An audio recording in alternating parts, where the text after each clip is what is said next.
tout le monde, j'espère que vous allez bien. Je vous fais cette vidéo en réponse au dernier sondage concernant le niveau d'épanouissement. Donc j'avais posté deux questions. Première question, c'était de me répondre, est-ce que votre niveau d'épanouissement au quotidien dépend de votre environnement extérieur? Vous avez été nombreux à me dire oui.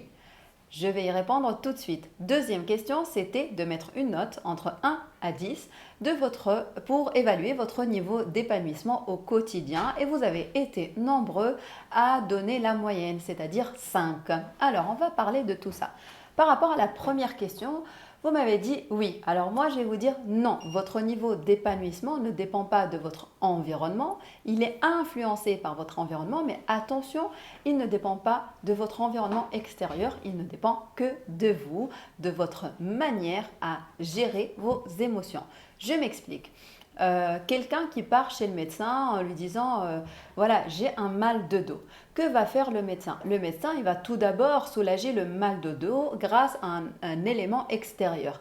Par exemple, en lui donnant des médicaments pour soulager les symptômes. Ça, c'est votre environnement extérieur, le fait d'avoir quelque chose pour soulager. Ça, c'est le médecin qui le fait. Mais attention, le médecin, qu'est-ce qu'il va dire aussi à son patient? Il va lui dire, pour être bien dans ton corps, pour ne plus avoir de mal de dos, il est important de te muscler le dos. Donc, cher ami, je vais te recommander de faire de la piscine, de faire du sport qui permet de faire du gainage au niveau du dos. Comme ça t'évitera d'avoir des douleurs de dos.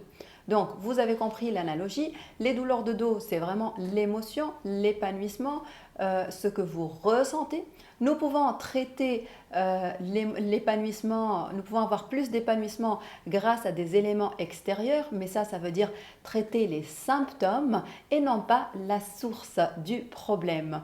Donc, le médicament qui permet de traiter les symptômes, c'est comme l'environnement qui influence votre en fait état d'âme tout simplement. Et puis en 3, ce qui est le plus important, c'est ce que ce médecin a recommandé à son patient, c'est de faire du gainage, de muscler son dos, d'améliorer ses muscles. Et ça a beaucoup plus de valeur parce que ça permet de maintenir le dos en bonne santé sur la durée.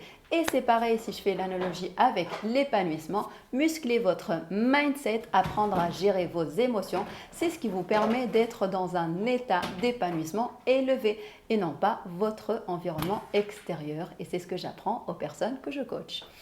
Alors, deuxième question que je vous ai posée, c'était de donner une note de 1 à 10 pour évaluer votre niveau d'épanouissement au quotidien. Et j'avoue avoir été un peu déçue parce que pour la plupart d'entre vous, vous m'aviez répondu 5 sur 10, sauf très peu de personnes qui m'ont répondu par un 9, 8, qui sont plutôt sur une super belle courbe. Et je sais pourquoi, parce qu'elles sont soit coach, soit elles s'épanouissent, elles sont vraiment 100% alignées dans leur vie et ça c'est génial. Alors maintenant, comment améliorer notre niveau d'épanouissement au quotidien, parce que c'est ça le but de cette vidéo. Première astuce, ça va être avant de dormir, vous allez noter 3 choses pour lesquelles vous êtes reconnaissante, 3 choses qui se sont passées pendant votre journée. Il est très important, ça va vous permettre, il est très important de prendre conscience de ce qui se passe de bien dans notre vie, dans notre quotidien, parce que ça permet petit à petit à entraîner votre cerveau à voir plus de positif que le négatif. Je rappelle, le cerveau a toujours tendance à voir le négatif et c'est normal, c'est lié à l'instinct de survie de l'être humain qui devait se protéger d'un éventuel prédateur. Mais les prédateurs pour les humains n'existent plus, donc apprenez à orienter votre cerveau vers le positif. Vous verrez, petit à petit, votre vie va s'améliorer.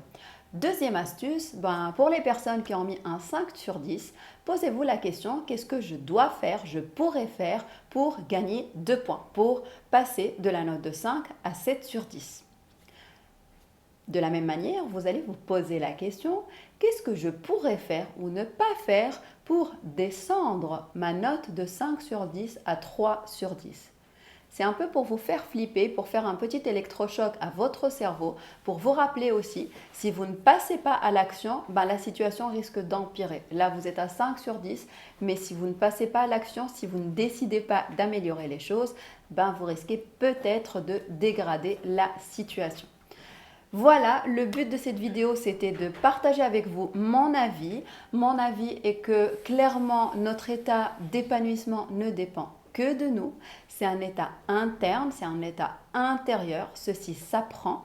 C'est de l'entraînement pour muscler d'abord ça, notre mindset, pour pouvoir créer petit à petit une vie attirante, vibrante, épanouissante, à la hauteur de nos aspirations.